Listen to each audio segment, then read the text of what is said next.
はい、今日はですね、ここに DT02 を持ってきてます。で、この DT02 は前回の動画で DT04 のパーツを使って、六角ハブ化したものになります。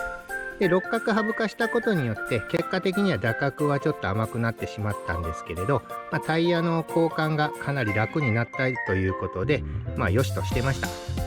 で、今日何をするかというとですね、今回は頭角を調整することで走りやすくなる頭角を調整することによって若干走りやすくなればなと思って、頭角の調整をしながら、まず0度とそれからトーイン、トーアウトということで3種類、いろいろ比較して走ってみます。はい、じゃあトーアウトに変更してみました。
はい、本日はですね DT02 を、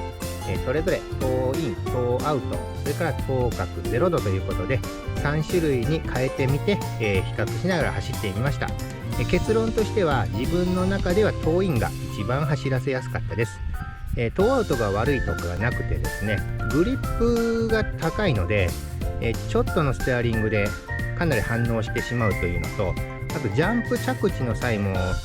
結構動いてしまうので、そのあたりが、トーアウトではちょっとくにゃくにゃ曲がって操作しづらかった印象です。